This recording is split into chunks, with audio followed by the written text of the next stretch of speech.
Okay, it's 4 o'clock. Welcome everybody for joining us, and thank you for joining us again for another installment of our Ventana Wildlife Society Condor monthly Zoom chat. I'm Joe Burnett. I'm the senior wildlife biologist and program coordinator for the Condor Project here at Ventana, and I am joined by the rest of the crew. We have a lot to update on today. We also have a special guest, which I'm hoping my slide will do here. Here we go. We have a special guest here today, Kelli Walker from Oakland Zoo. She has a bunch of exciting stuff to share with us. She's going to jump in after we give our field update today.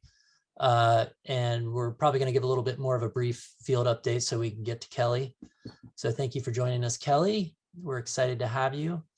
Without further ado, I'd love to introduce the rest of the crew. We have Mike Stake here, who heads up our ecological service. This is a non-lead program. We also have our condor biologist, Darren Gross is here, our crew leader, and Kara Fadden. Evan and McGreeth and Danae Mouton could not make it today. They're on much needed days off, so we'll catch them next time. So we have Kara and Darren here to really help fill us in on what's going on. And also a big shout out to our database designer for Calco Central and our really awesome volunteer, Tim Huntington. We'll have a lot of his photos like we always do in these updates. He's out there always getting some of the most amazing shots we've ever seen. So thank you, Tim. All right, I guess we'll jump right into it. The rebuild is fully underway. Last month, we showed you some of the beginning shots of construction. So we are getting more and more excited as this thing takes shape. Still a ways to go, but things are moving. We got really good traction. This will be the observation blind and smaller trapping area for the birds. And attached to this will be a giant flight pen, and on the side will be a what we call a double door trap. So again, the rebuild is happening. We're pretty darn excited.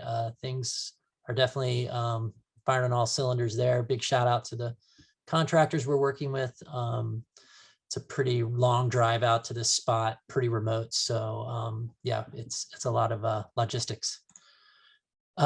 We are being supervised by the condors themselves. They're keeping a watchful eye. They are definitely curious with what this new contraption is. They haven't actually landed on it yet, which is good, but they are looking from above. They're always checking in on us. So I think they're the official inspectors, I guess we can call it. But yeah. Here's a cool little time-lapse video put together by Meredith, on our communications coordinator. She, I think, posted this on Facebook earlier this week, but this is a really cool time-lapse here.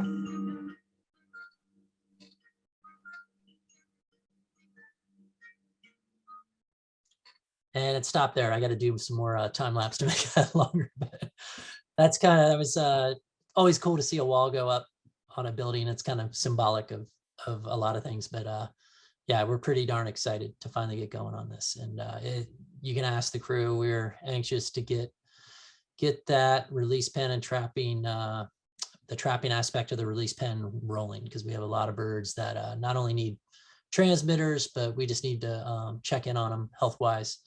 So to be a really, really great tool to have back in our tool belt. We had a really close call last week. We had a similar storm almost to the day that started the Basin Complex fire back in 2008. It was 6/21/2008 when we had a dry lightning storm roll up through the Big Sur coast, and it started 13 different wildfires just in the Ventana backcountry, and those combined into the Basin Complex fire, which ended up burning down our condor release facility back then. And so we were on pins and needles when this storm was kind of conjuring up, and then the timing of it was kind of uncanny. But fortunately, it had a lot of rain with it, and we actually got rain at the condor site in Big Sur, which was a real welcome reprieve. Anytime we can get some moisture, extra moisture, as long as it's lightning with moisture, lightning without moisture bad. So we dodged a bullet there. But yeah, thankfully, This is actually a photo of a friend of mine who was up on the ridge at a property near the Condor site, and he took this photo of the lightning up there, and you can see it was pretty darn active. The first thing I asked him was like, I hope you're inside because I don't want you to get struck. Yeah, Darren, maybe you can jump in here, Darren and Kara. This is a pretty cool thing we saw happen. 3 condors seen in a single day on June 21st. And I believe this was just the day after we had put carcasses out. So these were all fresh and probably toast all within one day. But it's rare that we get this many condors. Typically we'll see like 20 to 30 birds like the day after placing fresh food, but 53 condors was a lot. And we had a lot of birds over from Pinnacles too. Some of the older birds from over there, like 602 was around, 700 was around. So it was a pretty awesome event. And you can see here, the condors were just swarming the carcasses. And all the older birds were trying to keep order, maintain their status as the most dominant birds there. 204, you could see a lot in that video clip, chasing birds around, making sure he was getting his due for the carcass. Yeah, when you have this many birds on a carcass, it's amazing how fast they vaporize it. You know, we always talk about when there's 20 birds, and when you have 53 around, you know, these carcasses just disappear. It's pretty amazing. Yeah, it's just a feeding frenzy. They just go crazy. No, that was pretty darn cool.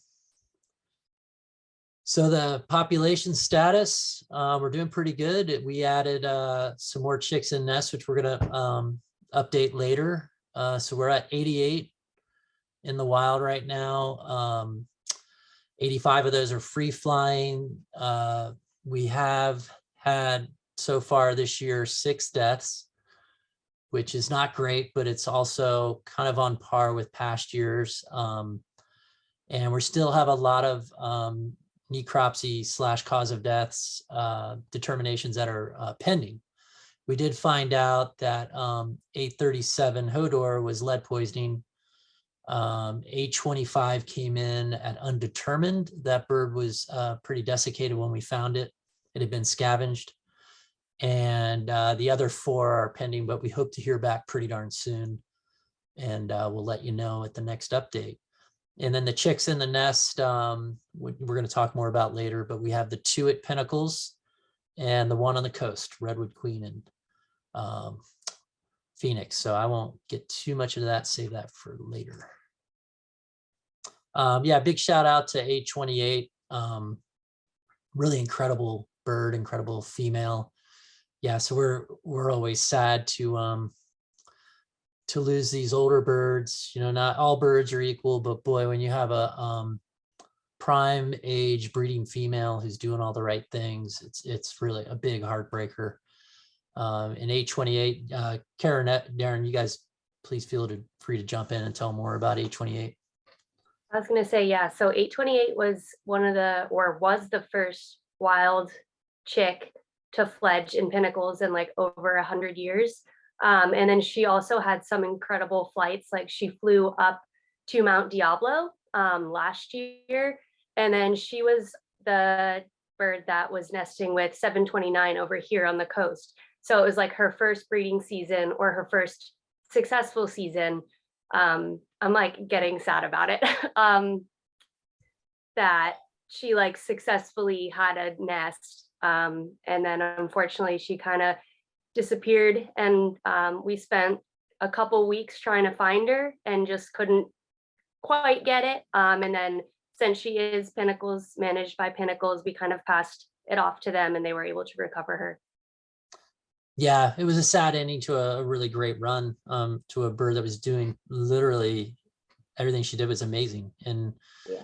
And then she picked an awesome mate, Ninja, who gained notoriety as, you know, when he invaded Nico's nest back after the fire. But it was a great pairing, and they had a great spot in a canyon just south of the release site, a really remote, beautiful area. We're pretty sure it was in a burned out redwood. So again, just, you know, back to the emphasis of trying to reduce the mortality of these birds in the wild, and really, you know, back to the lead poisoning is the #1 threat to these guys. And getting folks to switch to the non-lead ammunition is now more important than ever. So can't do it fast enough for birds like this.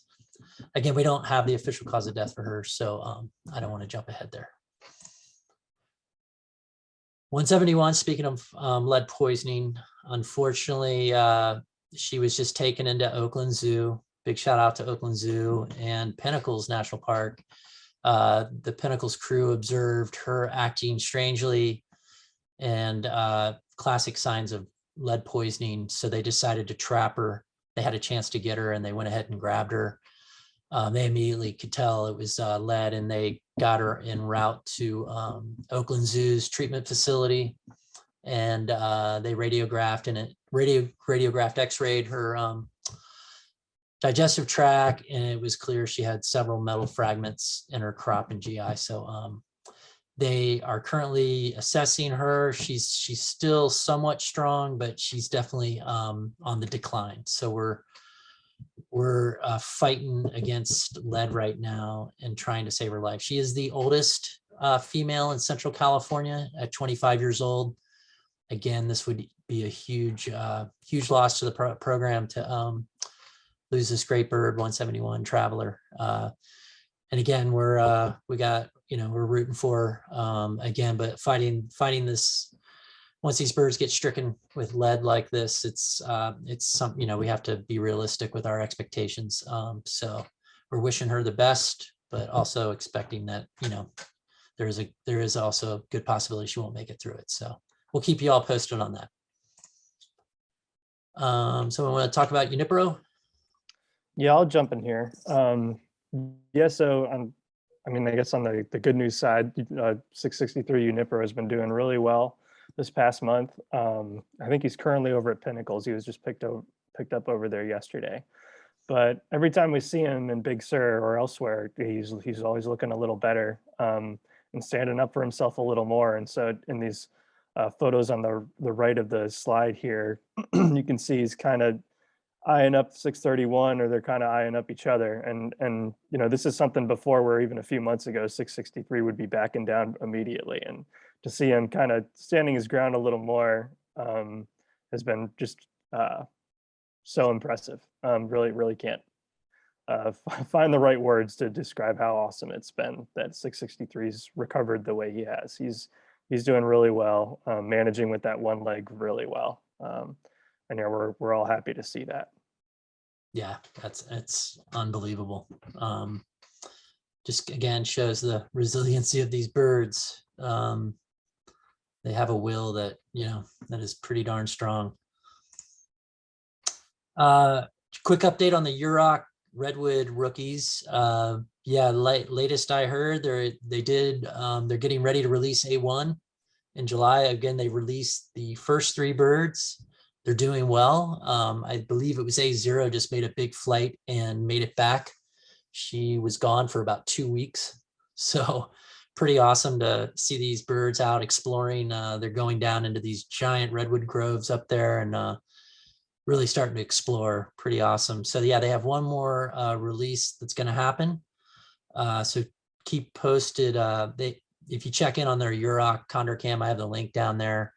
It's a really great cam. And then, of course, a great article came out in Bay Nature, basically chronicling the whole story of the Yurok and the whole release project up there by Dan Lanahan. And there's a link on there too. So yeah, definitely follow up with that stuff if you want to learn more about what's going on up there.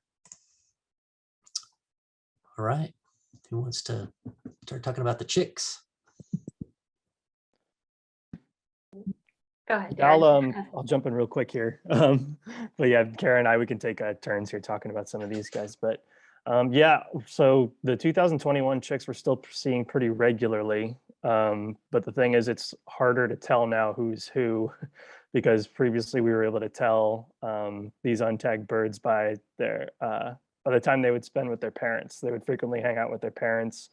So it's pretty easy to tell them apart, but now they've all been traveling around. They've been going between the Big Sur sites and Pinnacles and even San Simeon. A few weeks back, we had a one of the untagged birds or one of these 2021 chicks hanging out at San Simeon. So you can see some of the dates here, like for 1089, 1104. Even though those dates when we last got confirmed visuals for them are from a while ago, it's really just because they've been spending more time apart from their parents and being juvenile condors and hanging out with others around their age. But 1095 has a pretty unique molt pattern currently, so we're able to identify that bird, and he was last seen he or she was last seen in Pinnacles on June 18th. So we're still seeing all these birds pretty regularly. It's just getting harder to confirm who they are. But yeah, Carol, I'll let you share sort of what's at the bottom here, some of the more recent news on them too. Yeah, so I think the kind of most exciting is that Pinnacles was able to trap one of the untagged. And they were pretty confident it wasn't 1095 just based on that molt pattern that Darren just explained.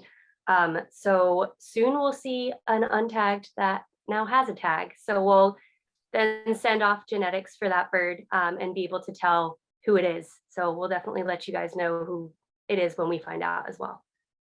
Yeah, and for the folks who are watching the camp, our live cams pretty avidly, if you see a bird with a young bird, so it'll still have a dark head, but a bird with a blue tag with a white 6 painted on it, that would be the 2021 chick that Pinnacles just trapped and put a tag on. So keep an eye out for that. Yeah, and back to what we're talking about, having our big SIR pin back up and running. That we're not used to having birds be untagged for this long. So yeah, it's definitely appreciated getting the extra help. But yeah, we kind of had to wait for them to get enough courage to fly over to Pinnacles and get trapped there. So any guesses? Who's guessing which bird do you think they caught? I don't know.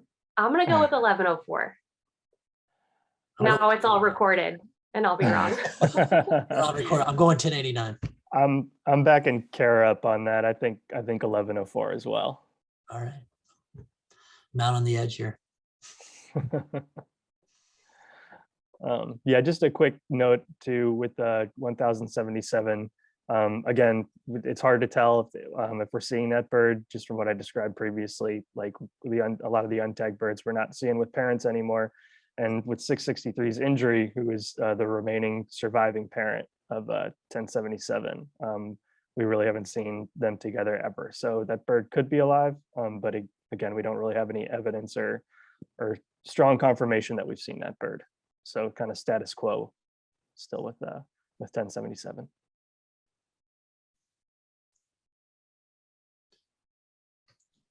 Yeah, take it away, Darren. Yeah.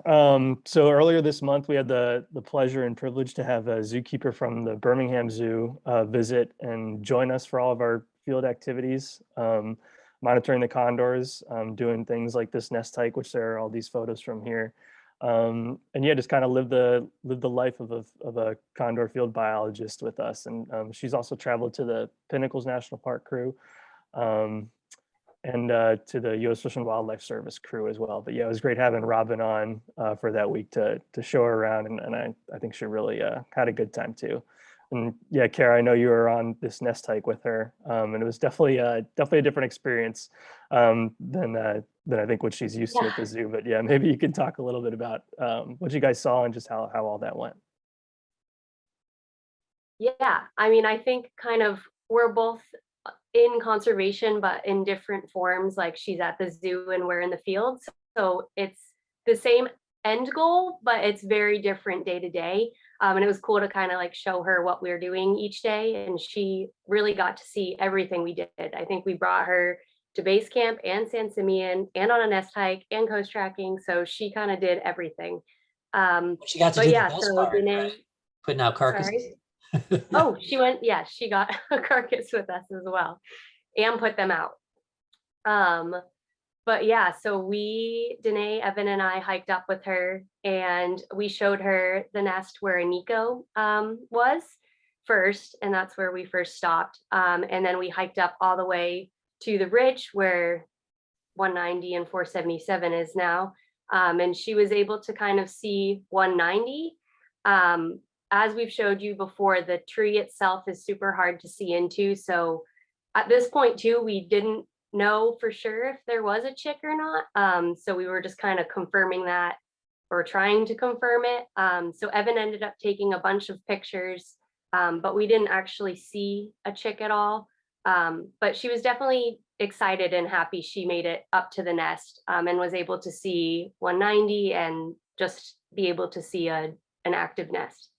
Yeah, I think that exchange of knowledge, you know, from the captive folks coming out in the field and vice versa, when we go into the hang out with the captive folks, we always get, you know, our minds blown by the different stuff they're dealing with. But yeah, both sides are needed, you know, both sides are critical, but it is a different pace. It's a different environment for each one, as Kelly can attest to later. All right, nest updates. Yeah, so as Kara said, for the one nest we have here in Big Sur, Phoenix and Redwood Queen's nest, where you just saw photos of, yeah, it's really hard to see into that tree, but we were recently able to see, I think just this week even, we finally got a good look for only a half a second, but still just a quick look at a chick with food in its mouth. And so because it was so quick, we don't have photos of that chick to show you guys yet. Have we even told them that this egg hatched? I'm not sure. This might be the Surprise, first. if not, there's a chick on the coast. I Yeah, think we hinted at it before. We were pretty sure, but yeah, I think we Okay. got our hat on it now that we yeah, yeah. But yeah, 1174. I don't think we had a stud book for this chick at the last Zoom that we've done with you all. But yeah, we do have the number for that chick now, 1174. Hatched in late April, so it's a little over 60 days old now. And yeah, as far as we can tell from the activity of Phoenix and Redwood Queen, and from the times we've been able to go up to the nest, it's doing great. Again, we're still trying to get a good look at it, but 190 and 477 are pretty attentive. Every time we visited, they've been around and spending pretty significant time there. And then the other two nests for Central California this year are over at Pinnacles, and that's with 589 and 569, their chick 1145 hatched also in late April. And then 800 and 747 Boeing had a later nest than a lot of the other pairs this year, but their chick 1175 hatched in late May. And those chicks, as far as we know, they're still doing great. Really, it's just kind of waiting to get more visuals of them as they get active or more active and grow up, and then as they fledge here in a few months. So yeah, I mean, all three of these nests are doing great, and yeah, we're just trying to keep up with them and get looks at these chicks as we can.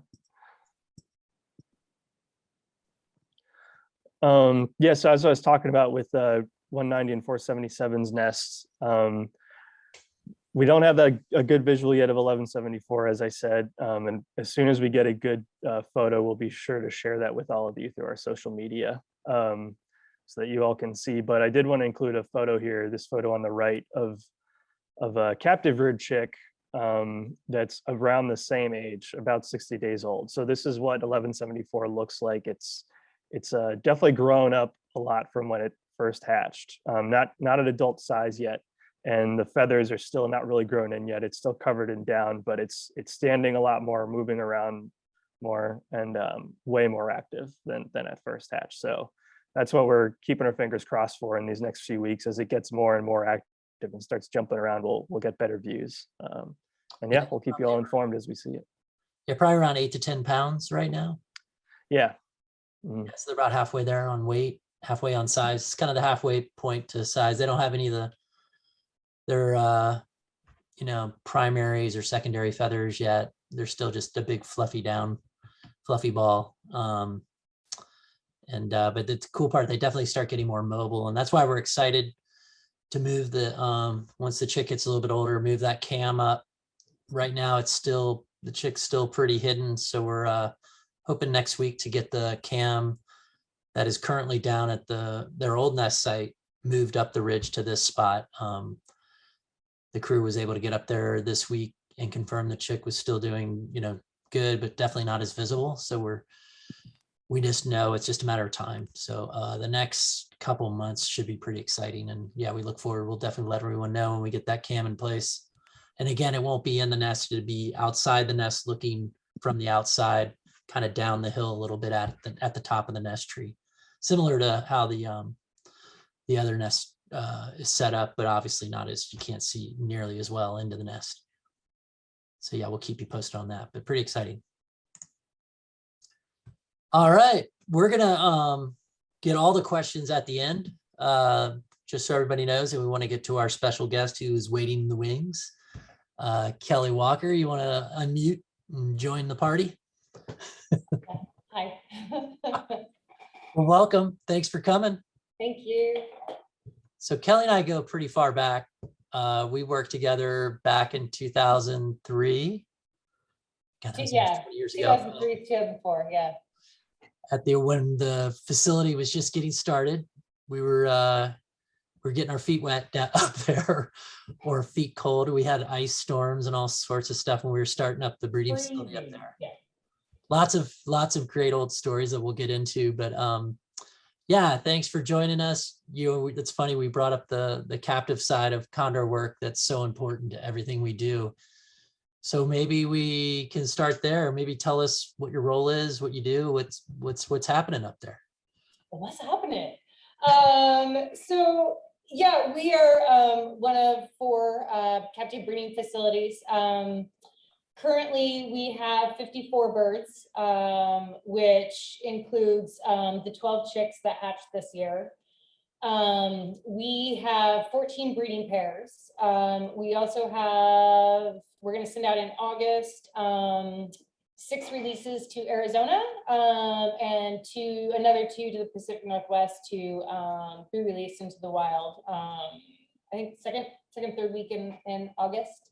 So that's on the menu too. So most of our chicks have received their 70-day-old chick exam, which means they get their blood drawn and they get a giant transponder put in their breast vessels so we can track them.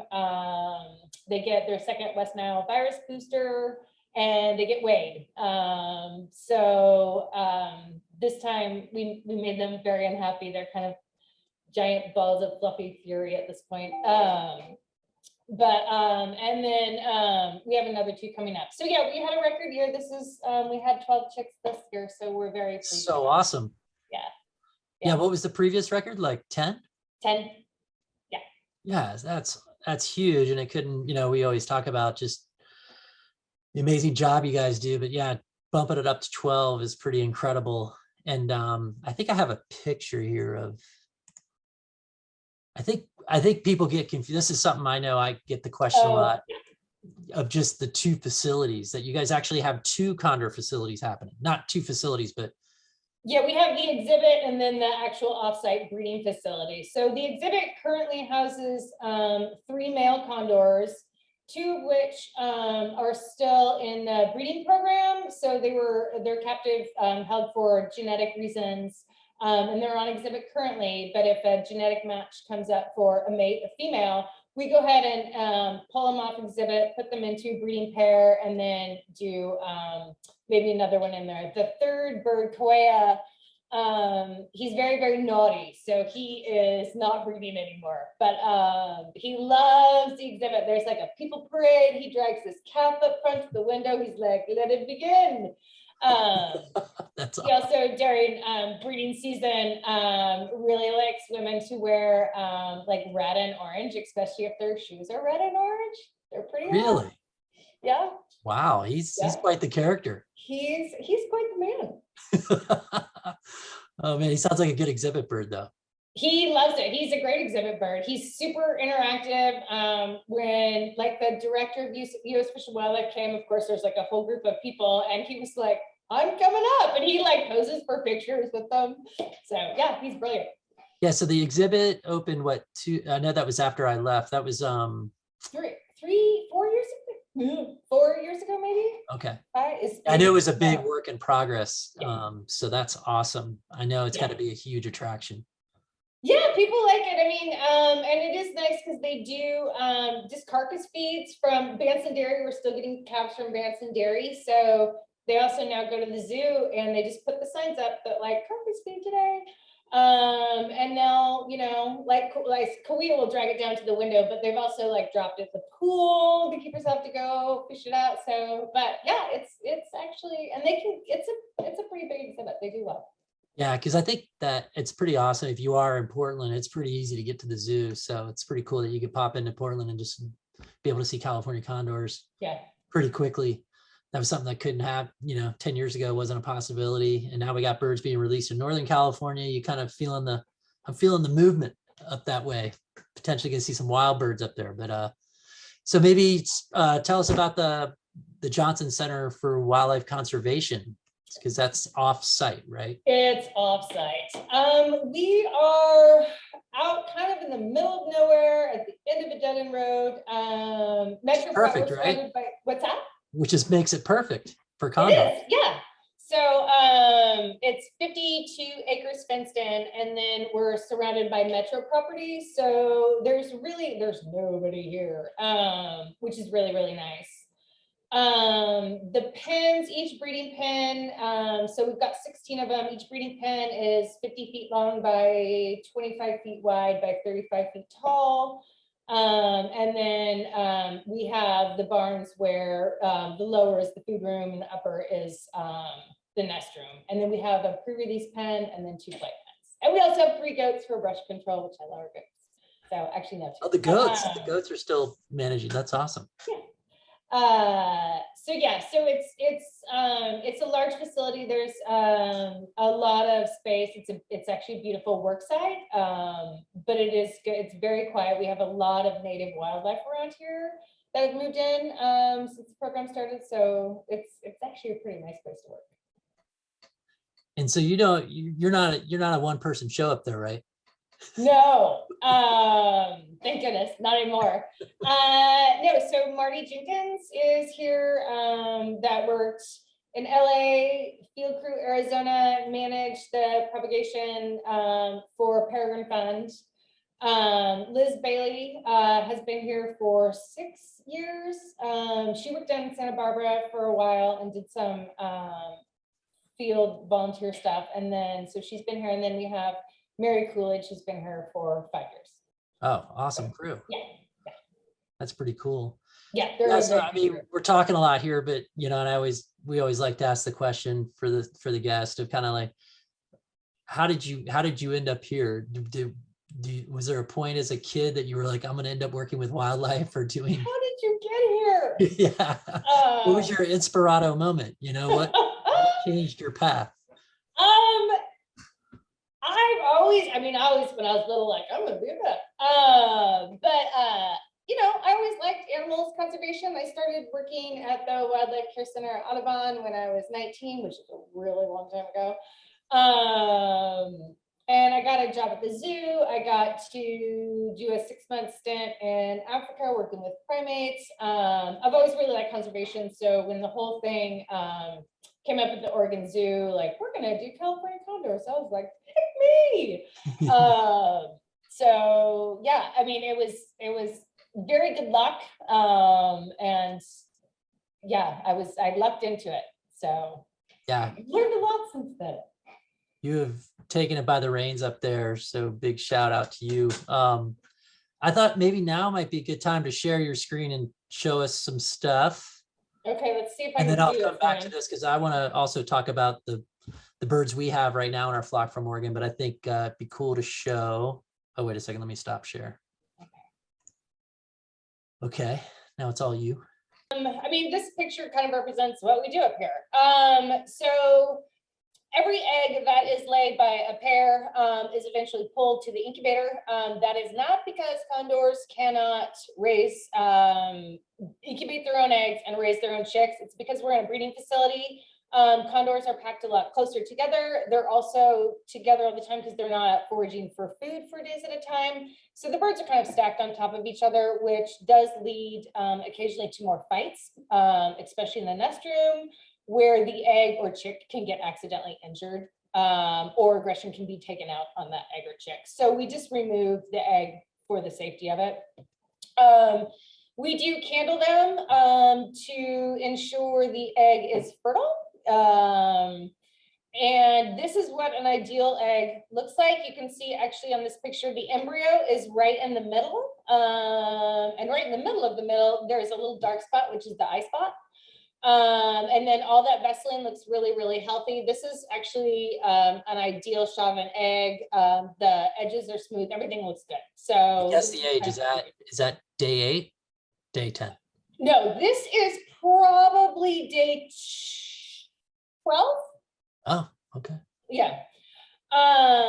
So Yeah, but of the and then- 54, just so everybody knows, the 54, right? 54. Yeah, so they should be internally pipped by day 54. Some of them hatch by day 54, but they should be internally pipped by day 54 and hatched by day 57. Obviously, that's just general rules. Some are less, some are more. But we do candle them every week to make sure the development is going well, and to just kind of look to see if we have any problems coming up down the road. But that's basically what we're looking at. And that's a beautiful photo. I mean, that really shows the detail. Yeah. That's probably the best one I've seen. It really shows the vesseline. You can see the embryo just floating in the center there. Yeah, that's how we like to do it, man. So this is not my picture, but occasionally the chicks will have issues in the egg.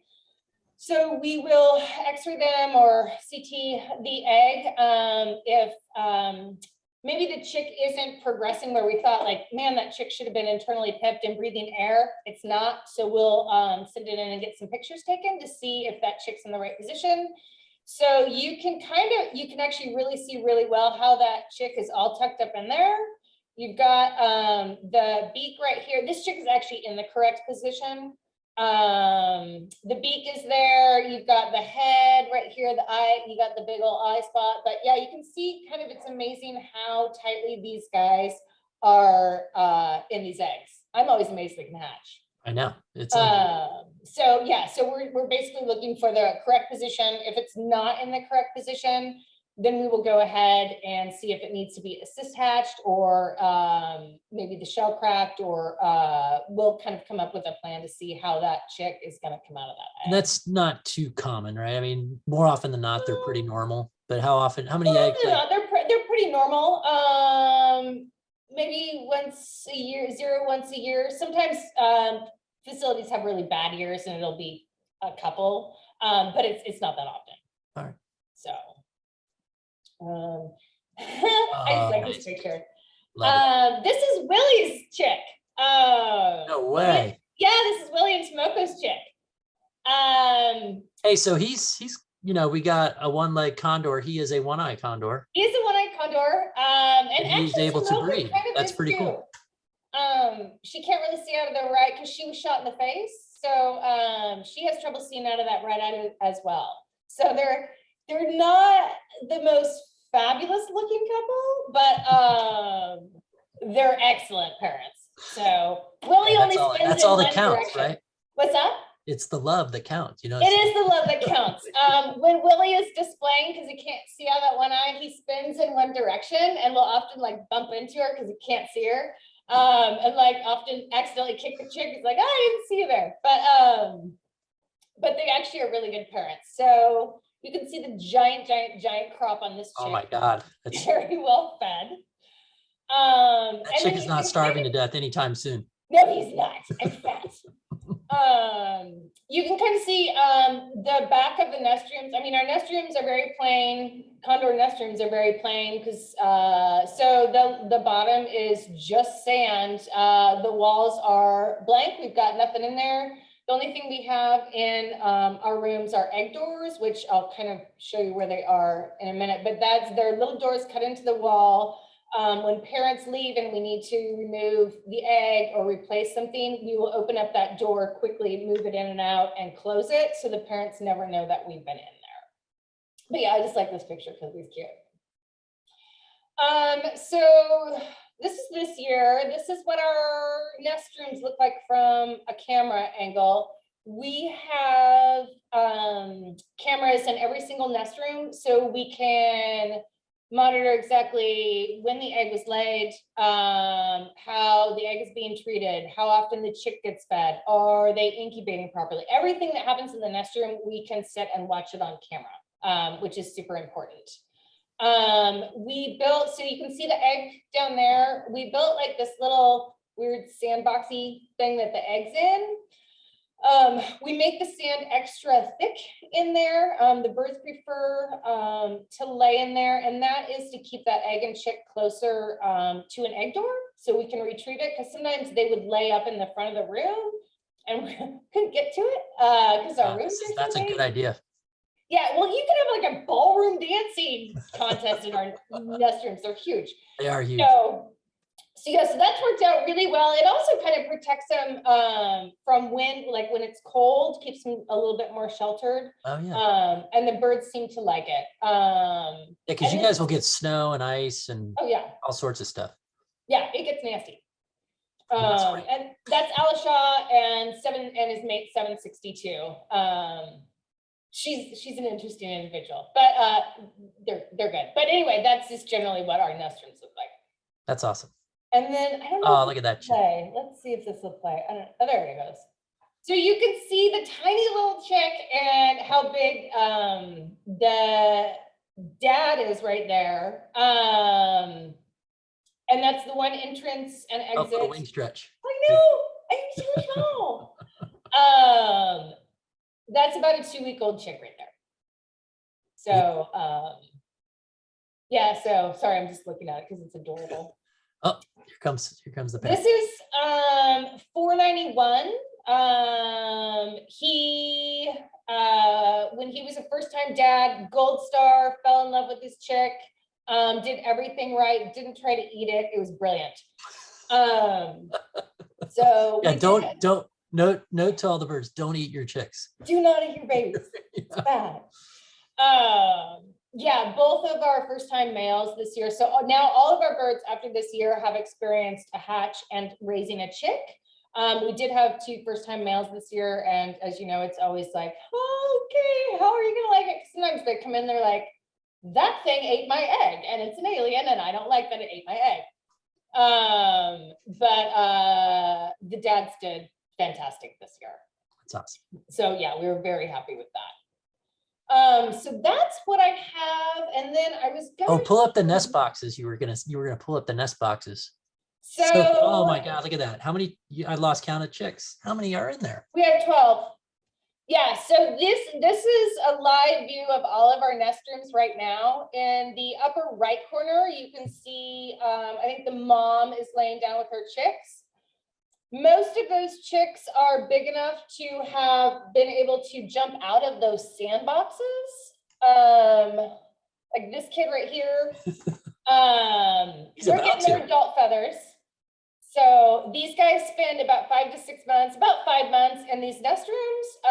The nest rooms get cleaned once a year. It's nasty, but they have lots of little treasures. But yeah, once they, so they have to stay in these little sandboxes until they can. Look at him. I know, I'm tired. Well, it's warm up here. It's hot, real hot. And then, and so in the lower right corner of this is kind of that dark square.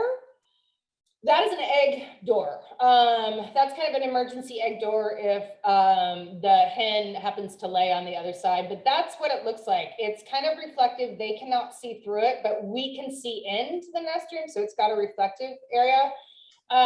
So we can watch what's happening. We can open that real fast when they're not in and grab that. We also have an egg door that's always right at the little sandbox area. We do have. So these guys will get their 1 month exam, right? They get a West Nile vaccination. They get a 45-day exam, which is 45. just a West Nile. We just give it in the thigh, and then they get a 75-day. And then when we catch them to put them in pre-release, they will get their 3rd booster. Yeah. Oh, so 3. They have 3. Oh, I didn't realize it was 3. I thought it was 2. Yeah, it's 3. Oh, wow. I think the wild birds get 2. Yeah, we've done 2. But Yeah, we boost them every time we get them in hand, we boost them. Yeah, and I think just because we're captive, because I think the ideal is 3, but I think it was just pushing you guys, the wild pup, like, no, we're not gonna get our hands on the chicks 3 times. So, Oh man, yeah, I could so, I sit mean, all it's day fun and to watch watch. this. I could just watch all these nest boxes. Right? They're adorable. Hi, there's 491. Let's just check Oh, out look this at, is who you saw in the video. oh, so that's the one we saw earlier. Yeah, Oh yeah. my God, look how big. He's big, and you can see his little sandbox is just disgusting. But they have Have fun. you had any early exits from the box? Not yet. We have, and I'm trying to see if he's in. This kiddo, oh, he's hot. He's stretched out. You can't really see him. This kiddo has gotten, or his primaries and secondaries and stuff are coming in really, really nicely. He's pretty big. He's jumping up on the ledge, but nobody has bailed. Thank goodness. There he goes. Oh, wing strip. Oh, look at that. Yeah, Beautiful wing. Look at that. Perfect. our little kiddos. He's had a rough day. I mean, he looks like he's It's exhausted. exhausting being little. He's growing so much. I mean, it's exhausting to grow that much. It is. And then we have this one. Okay, so these are. Oh, here's the out view. Cool. Exactly. These are. Oh, it's nice up there today. It is finally. It was like what do we have? The atmospheric river? Are you kidding me? We need some of that down here. Yeah, you do. Man. So Look at all that these. grass. Oh my God. I know. Don't talk about our grass, Joe. So this is the pre-release pen. Look at those These beauties. Look at are those. exactly, somebody's all cropped up. But these 8 of these guys are the ones who are going to be released in August. Awesome. They look great. Yeah, they have the mentor in here, which is Studbook 99 and Top from Boise. He's been our mentor for a couple of years, and is fantastic. We have the power pole, which you remember. We do have a live tree in here. So this is actually a very large pen, and then food room, scale, and right behind the pen. Is this the one down closer to the creek, right? Yeah, this is right by the creek, and no one comes down here. Yeah. I I like that perching setup right there. That's pretty nice. That big long one. Right? It is nice. Yeah, they like it. Look at that. They're all hanging out. They love it. And they have their pool for pool parties. We've got, so this one shows, you can see kind of, these are our breeding pens. Every breeding pen has a large snag, has a pool. The lower sections are, hi honey, that's 174. The lower 2 areas are the food room. So we have an upper and lower door. This is where we trap the birds for catch-ups if we need to, and also where we feed out of. And then the upper door Oh, you under can the see the chick awning right now, is our nest room. Yeah. poking his head out. So, hey. So do you have did you guys add a little ledge in there on the front of that entrance, it looks like, to prevent the chicks from coming out too early? Yeah, we did. We added a barrier, so they really have to work to get their big bum out, because they were able to get out too soon. So yeah. That's awesome. Thanks for sharing all this. This is such a behind the scenes cool view. Yeah, it actually So awesome. I is could pretty watch this stuff all day. So yeah, it's working really well. We just did our pen names. There's Moo Moo. So that's kind of what every breeding pen looks like. Some have very large trees. Yeah, you guys, and what I loved about up there is you have that awesome netting, that stainless mesh. The woven mesh. Yeah, boy, that was really expensive, but boy, has that paid off. I mean, it's the best netting, I think, of any facility, really. I don't think anybody uses this stuff, but it's because it is so cost prohibitive. To it. Yeah, so we're not afraid that they're gonna charge into it and break a neck or break a wing or do anything like that. So it does have a lot of give. That's wonderful stuff. So yeah, they're pretty spoiled up there. Yeah, they are. I like my birds. All right, yeah, if you stop sharing, I got a few more pics. I wanted to talk about one bird in particular. I think you know who I'm talking about. Did I stop? Am I stopped? I think so. Okay. Here we go.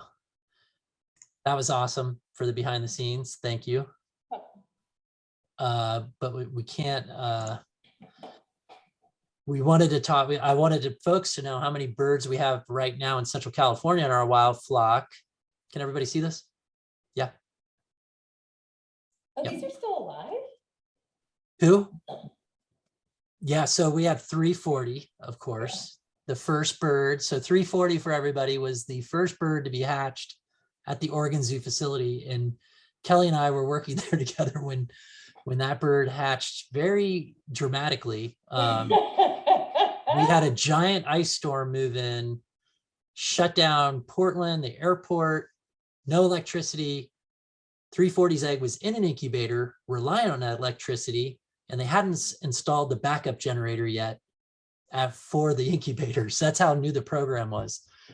And they gave me a temporary one, but I remember I went to pull the cord on the generator and the cord just ripped out. So I looked at my wife, Wendy, and said, we got to get creative here because we got to keep this egg warm. And I remember calling Kelly and everybody under the sun, trying to figure out what to do. And we managed to keep the 340's egg warm in the incubator. We kept putting, Wendy had a hot water bottle, and we kept heating up water on my backpack camp stove and adding water. And we kept that temp, because I remember Mike Clark at LA Zoo said, just keep it above 90 and we'll be all right. And we managed to keep that thing warm and keep his egg warm and made it through it. I remember Portland Gas and Electric put us on the priority list to get power back. And we had power back, I think, within like 12 hours, but it was touch and go for old 340.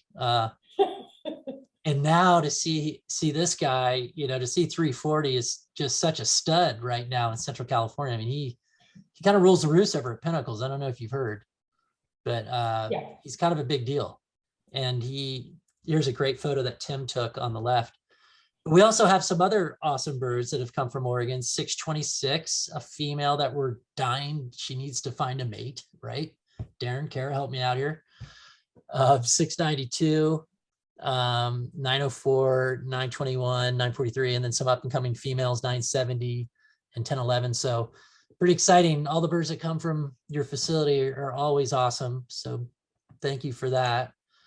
And then I couldn't help but add these photos of, because I thought it was funny that you put those little ledges at the entrance, because remember, we didn't have those for 340 and he got out early. Yeah, he's like, I'm just coming out. It's good. I'm all fine. I think here he's not even maybe 3 months. I can't remember. Yeah, he's probably 3 months, but not much more. And we went down to check on him and we're like, oh my God, he's not in the nest box. And then we found him out walking around out in the pen by the pool with mom and dad. And it was pretty funny. And then the top photo is when we first installed those cams, and he was poking his eye into the cam there. And then the photo there with his white tag on, that's when he was sent from Oregon up to the release pen at Pinnacles, and then he was released. And the bottom right photo, he's been one of our top breeders. He's had a few different mates. Unfortunately, some of his mates have died of lead poisoning. But right now he is with 236, one of our older females from Big Sur, and they've been rocking and rolling at Pinnacles for the last few years. So they're probably our most productive pair right now. So yeah, really awesome to see him come full circle. He's definitely hugely popular down here. So he came from good place. He's a good boy. Yeah. But yeah, I think we're getting near that time, Mike, for questions, right? I'm sure hopefully we got a few coming in for Kelly. Yeah, absolutely. I was just typing an answer, and so that was a quick answer that I just typed there. I hope it's legible. Quick question, Kelly. What's the temperature that we're shooting for on the incubator? Good question. Our incubator temperature is ideally 36.8 Celsius. Yes. Yeah, it was real cold. We like them cold in Oregon. That's right. We raise them rough up here. It's taking longer to hatch. So what would that be Fahrenheit? I don't know the conversion, but I don't know, 90 Marty, something, what's right? that in Fahrenheit? That's getting near 100. It's hot. I think Yeah, it's 99. I think the body temperature is 37. For some reason, I remember that. 98.1 maybe? It was about the temperature of my Bakersfield non-lead outreach trip this week. Pretty toasty down there, huh, Mike? Pretty toasty. Yes, we try to keep it between 36.6 and 36.9. Great. maybe take a step back. Obviously, we saw some cute chicks there. Everyone wants to know, where are they going? Do these chicks go to Big Sur, other populations? What is the Oregon Zoo what is the distribution pattern here for these birds that are bred in captivity? We have sent birds to Arizona, Southern California, and Central California, now Pacific Northwest. So any bird that's sent out, we are giving our marching orders by the geneticist. She manages the population as a genetic population. So wherever our chicks fit in best to increase that genetic make it bigger, is where they go. This year, surprisingly, 6 of our birds are going to Arizona. We usually have a couple for Central California, but 6 are going to Arizona and 2 are going to the Pacific Northwest. So, but we've hit them all. So it just depends on what they need this year. And maybe if it comes down to, well, this can go to Arizona or California, then they look at the sex ratio, like, do we need an additional female? Like, who gets the girl? Because everybody wants females. So I know. yeah. So we're told where they go. Yeah, Big Sur certainly does want them. And so you're really sourcing all of these populations. You're very critical for the entire condor recovery effort, not just in Oregon, not just in Central California, but really Yes, all over. all 4 facilities. A big list comes out that includes all the chicks from LA, San Diego, Boise, and Oregon by stud book number. It's assigned, like, okay, now you guys have to figure out how to get your 10 chicks to Arizona. Have fun with that. But yeah, we are all Yeah, for example, this year, like our release bird for Central California, I think they're all coming from LA and San Diego. okay. Or I think LA, and then Pinnacles might be getting a couple from Boise. But yeah, Yeah, I think you it's did like whatever the master plan that the geneticist sends out is what we follow. And Right. we just adjust accordingly. But yeah, it shifts every year because, every year you lose more birds, and birds shift in genetic importance based on who's gains and losses in the flock. So Mhm. Yeah. So birds are going from Oregon to various populations. Are birds going to Oregon for treatment? Is there treatment being done? Let's say one of the Yurok released birds needs some treatment. Is Oregon Zoo a facility where that can happen? It's right close there. We are a facility where that can happen. We have signed on to help the Yurok tribe with any lead poisoning. Probably what we would be expecting is some of the harder cases. Just because we have condors up here, we know how to handle condors. And maybe when they have fragments in the gut or something requires a long-term care, that's where we would probably come into the picture. Okay. I'd like to circle back to 171. Everyone's interested in Traveler. Joe, is Traveler a case where she could pass those lead fragments, or is it something that will require surgery? And what typically happens in those cases where a bird shows fragments? Yeah, there's different levels. So when 171 was first captured, her crop was still had some motility. Basically, it still had some ability to move food. Unfortunately, right after she showed up in captivity, that ceased.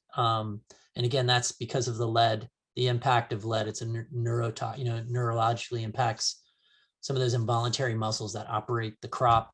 And when they hit that point, then these techniques we use to get birds to cast up lead fragments, we'll feed them rat skins and certain things that they'll swallow and naturally want to cough back up. And when they cough them back up, they usually drag that lead out with them. But when they lose that, when they get, we call it crop stasis, when that crop stops moving, you're into another category.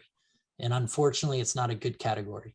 And the vets are in a rock and a hard place in terms of, if they do surgery, it's high risk because the bird is now at a point where its crop is frozen up. So it's not a very strong bird to operate, to put a bird under anesthesia. For instance, birds are definitely really sensitive when they go under anesthesia, and more so than a mammal. They can't, they have to be monitored very closely. So they have to balance the risk of surgery, which is a real risk the bird will die during the surgery, versus the reward of getting that let out. So unfortunately, a lot of times when these birds hit this point where 171 is, unfortunately the result hasn't been good. So we always leave hope out, and we follow the lead of the veterinarian staff who do a courageous effort there. But again, it's really difficult in that they have to weigh all these different aspects of it. And again, I'm just kind of speaking secondhand for the veterinarians. It would be ideal to have a veterinarian on here to articulate it. But I just know it's a really difficult spot for them to be in. And we are in a difficult spot with 171 right now. And we're weighing all the options. And right now we're on standby to potentially to see if she's strong enough to do surgery. So that's kind of where she stands.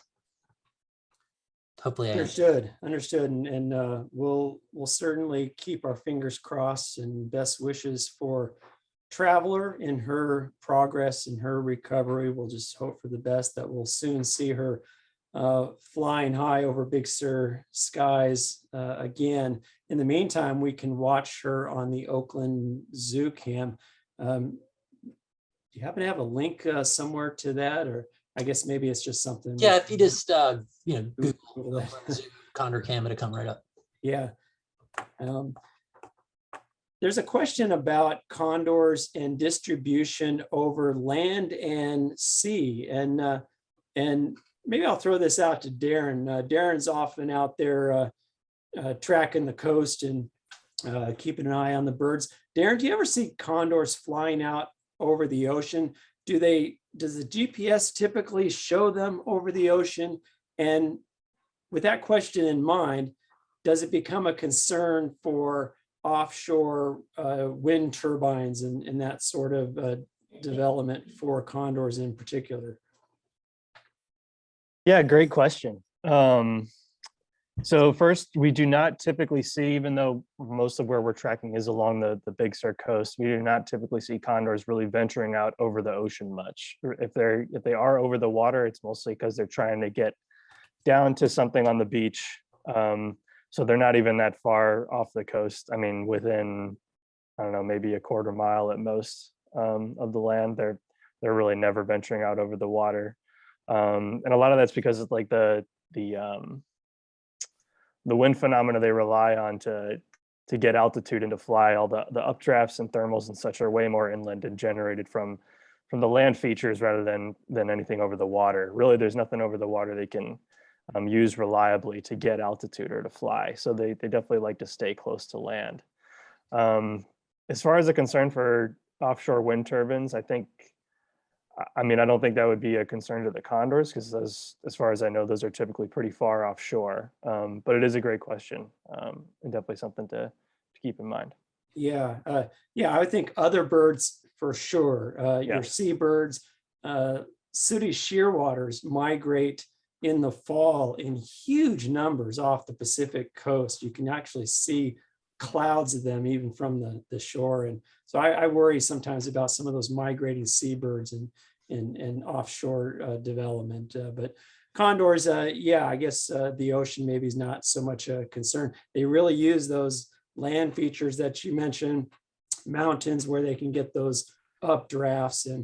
And so someone was speculating about the possibility of the Yurok birds mixing with the Central California birds. And maybe it's a little early to tell. I suppose that's certainly possible in the future, but you would have to keep an eye on those land bridges, and those areas that they avoid would be the open water and those urban centers that they would have to cross. And so there are some barriers there, but yeah, something to keep an eye on. We're about out of time, but I did want to mention one other person's question. This was written in the RSVP, asking about the battle to stop the sale of lead bullets. That's not really a battle that's going on. At least it's not something that Ventana is addressing. The sale of lead bullets is legal. You can still use lead bullets for shooting at target ranges in situations where wildlife is presumably not targeted.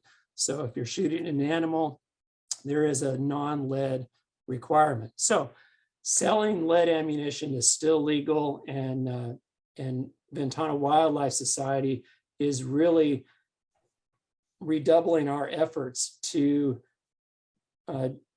perform outreach to ranchers and hunters and helping them make the switch to non-lead ammunition. We're not really addressing the sale of lead ammunition, but that is an issue, that that lead ammunition is still available on the market. We are out of time. I want to thank our guest, Kelli Walker, and thank you to the Condor Crew for all of your efforts out there, all of your hard work.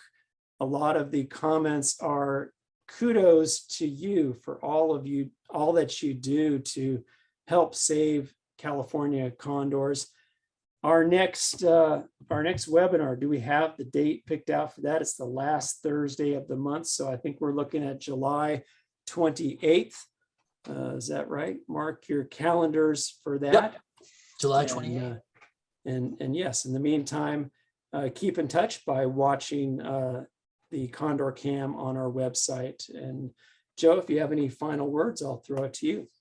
No, thanks, Mike. And thank you, Kelli. Good to connect up again. Thank you for everything you guys are doing up there. Say hey to the rest of the crew. So awesome to see the inside, behind the scene look at the breeding facility. You guys are doing awesome things up there. So thank you. Thank you. Again, lots of females. We need lots of females. I don't know what trick you got to do, but we need lots of female chicks. All right. But yeah, it's been awesome. Always love talking to you. And all right, I'll talk to you soon. Awesome. Thanks, everybody. Thank you. All right. See you in July. Shout out to the crew, everybody. Thanks for joining. Next time.